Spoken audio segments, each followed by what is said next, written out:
The baby is in the car. The crying at night is too loud. With my husband's rough voice, the call was cut off.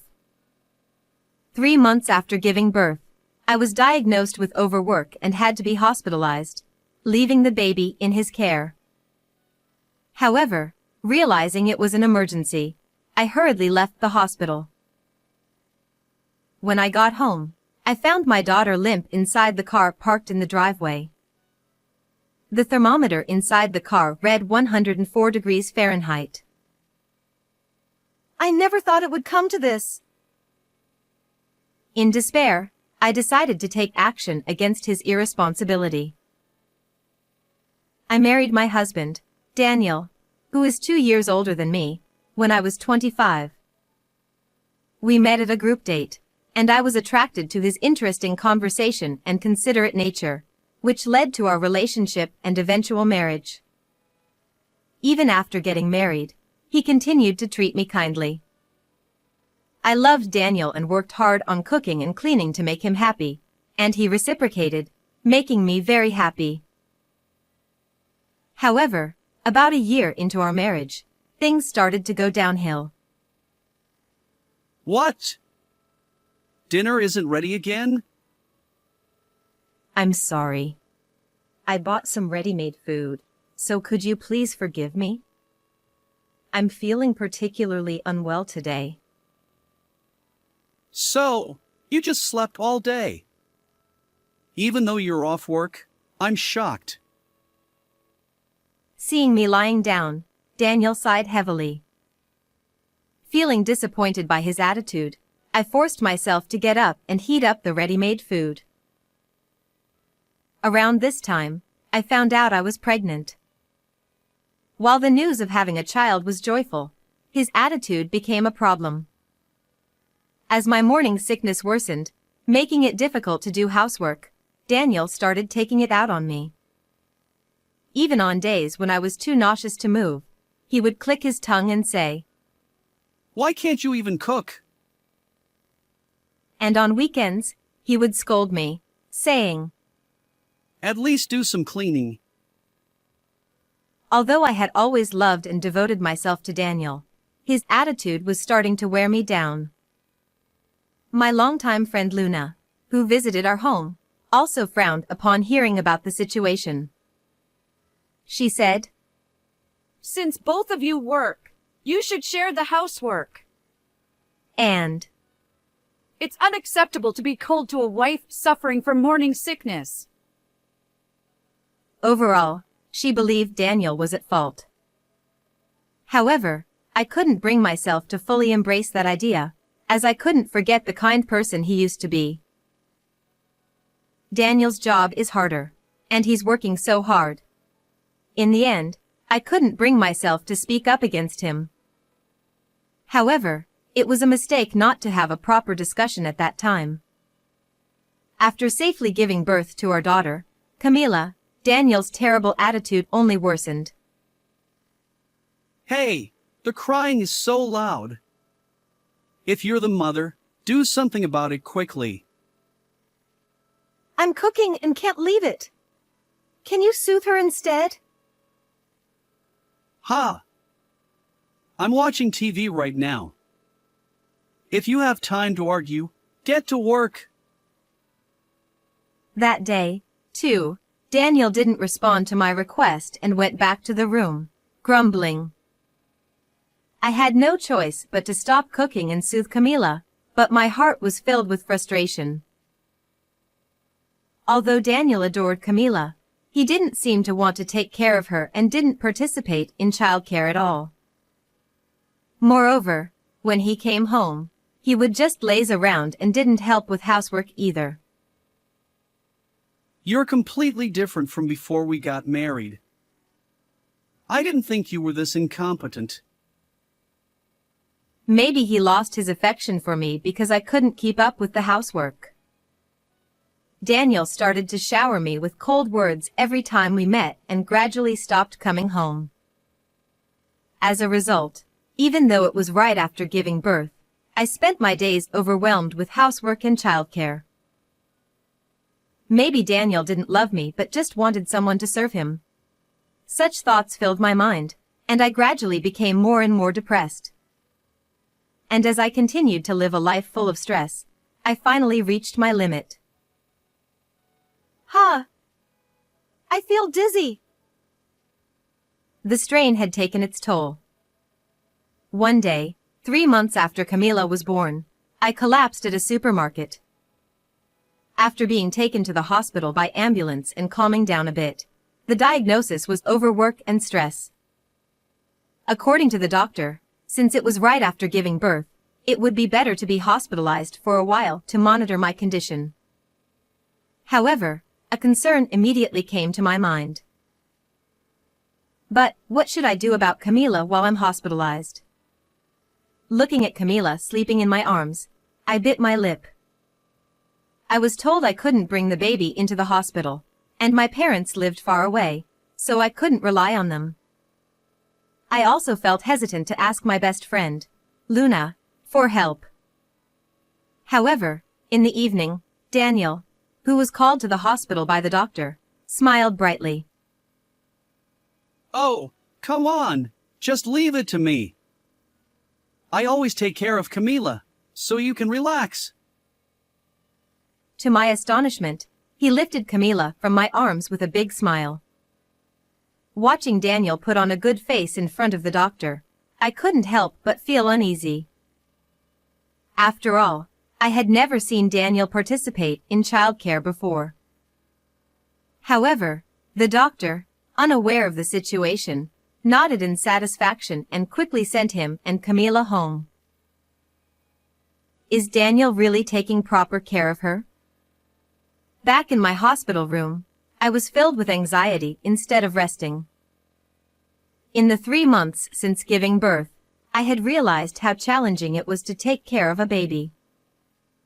I couldn't believe that Daniel, who had been lazy all this time, could handle such a big task. He didn't even know where the baby bottles were kept. I'm really worried. Unable to rest, I decided to call Daniel. However, he, who was supposed to be at home, didn't answer the phone. Even when I sent an email, there was no response. Maybe he's busy taking care of Camila. I suddenly remembered myself right after giving birth. Indeed, I had no time to worry about my phone and was busy taking care of the baby all day long. Thinking that Daniel might be in the same situation, I decided to wait until morning to see how things would go. But I ended up regretting this decision. The next morning, I started calling Daniel again from around 7 o'clock, but still couldn't reach him. As I spent the time anxiously, he finally answered around 10 o'clock. Daniel said, Stop calling me so many times. I'm busy here. The reliable face he showed in front of the doctor the previous day was nowhere to be seen. Daniel, who shouted irritably, made me grip my phone tightly. I'm worried about Camila. Is there anything wrong? Daniel replied, She's in the car. I put her there because her night crying was too noisy. What?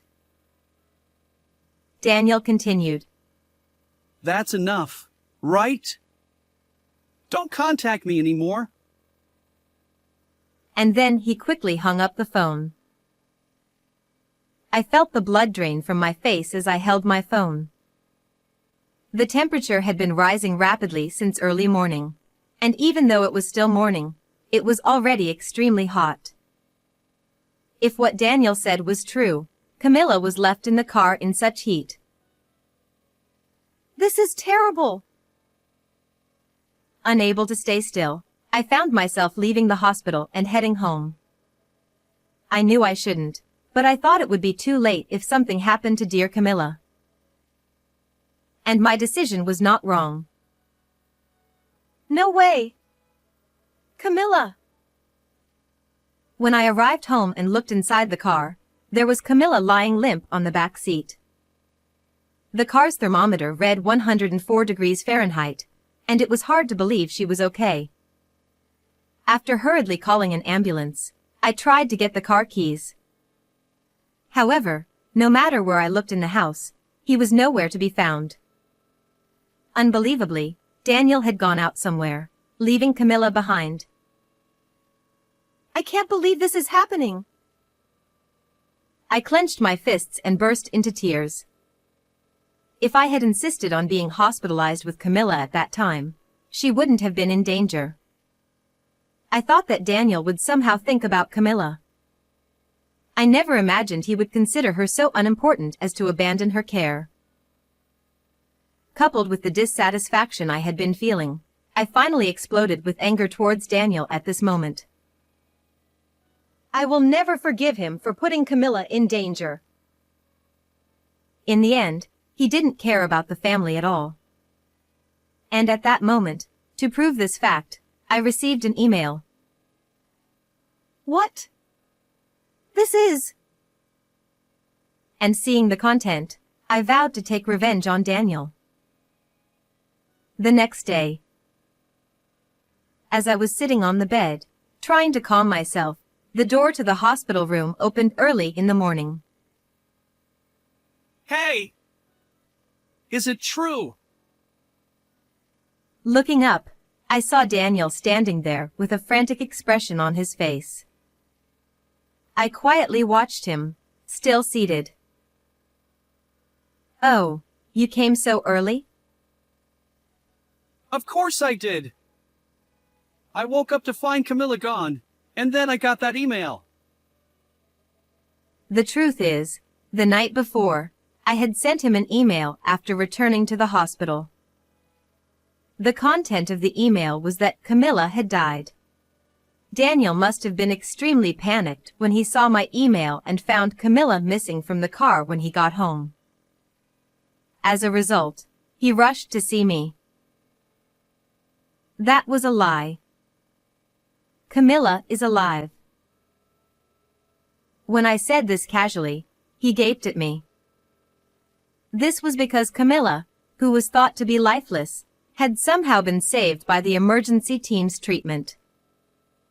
However, it seemed that if the report had been delayed even a little, she would not have survived.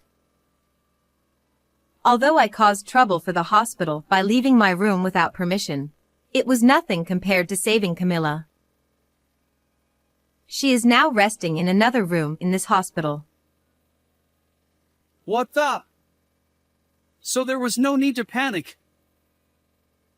Relieved by my words, Daniel sighed in relief, but his complete relaxation only increased my irritation. While it was fortunate that Camilla was safe, this incident was not something that could be brushed off with "it's fine" because she was saved. Why on earth did you do such a thing? Staying in a car with the engine off in the summer is dangerous even for adults. Shut up! I didn't think it would turn into such a big deal. It was meant to be a lesson. Seeing that he was completely unrepentant despite Camilla's life being saved, I frowned deeply. If things continued like this, Daniel would surely endanger Camilla again and again. As her mother, I had to prevent that at all costs. And there was one more thing I needed to confirm with Daniel. During this lesson, you went out with your mistress, didn't you? I glared at him with a calm voice, and he widened his eyes in shock. What? What are you talking about? Don't play dumb. I have proof. Seeing his clearly flustered state, I took out my smartphone and showed him a picture. This. It's you, isn't it? It was a photo of Daniel entering a hotel with a woman. Actually, after discovering Camilla slumped in the car, I received an email from my friend Luna. She said she had accidentally spotted my Daniel walking with an unknown woman in the town at night. Knowing the situation between my husband and me, Luna was convinced it was an affair and followed them, taking decisive photos. She hesitated all night about whether to send them to me, but in the morning, she finally decided to send the email. This photo was apparently taken last night. It matches the time when Camilla was in the car, right? I questioned Daniel with a voice trembling with anger. In other words, after putting the crying Camilla in the car, he went to meet his mistress. The reason he hadn't come home since my pregnancy was probably because he was meeting her. Naturally, I was shocked by the affair. But more than that, I was furious that Daniel prioritized his mistress over Camilla. Camilla was supposed to be our irreplaceable treasure, who had finally been born. But the words Daniel said next were unbelievable. I cheated because you became useless. Instead of apologizing, Daniel turned red with rage. If you didn't want Camilla to end up like this, you shouldn't have collapsed. I don't need a useless wife. As Daniel shouted without restraint, I felt a coldness spread through my chest. It seemed Daniel had only ever thought of me as a convenient servant. If that was his attitude, I had no intention of putting up with him any longer. I will never forgive you. Do you think you can get away with almost killing my Camilla? Daniel raised his eyebrows in slight confusion at my low voice. Ha! What do you mean? The police are already involved. To arrest you. As he gasped, I smiled grimly. When I called the emergency services, the police had also arrived at the scene.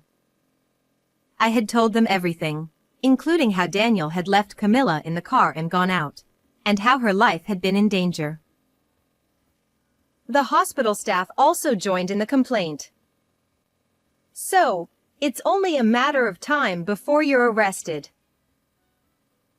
I glared at Daniel with all my pent-up anger. I had no hesitation about turning him over to the police. It was unfortunate that we couldn't build a wonderful family together, but the kind Daniel I once knew was gone. No way! Are you serious? Of course. We're getting a divorce, so stay away from me and Camilla. Finally understanding his situation, Daniel turned pale and began to apologize desperately. I apologize for everything. Please, I don't want to go to jail. I'll change. Please forgive me. But his apology didn't reach my heart at all. Even at that moment, Daniel was only apologizing to save himself. I told you, I will never forgive you. Reflect on your actions in prison. My cold words left him stunned. Seeing the changed Daniel in front of me, I pressed the nurse call button to summon the police. Later, I divorced Daniel. He was arrested for his treatment of Camilla. Considering the affair and the fact that I collapsed from stress and overwork, Daniel was ordered to pay $40,000 in alimony, more than usual. Even if he gets out of prison, he will live alone with debt. Meanwhile, after being discharged from the hospital, I returned to my parents' home with Camilla and focused on raising her for a while. Surrounded by my adorable Camilla and kind parents, I am now living a healthy life both physically and mentally. In this warm environment, I plan to think about the happiness of myself and Camilla from now on. How did you like this story? Please subscribe to the channel. See you in the next video.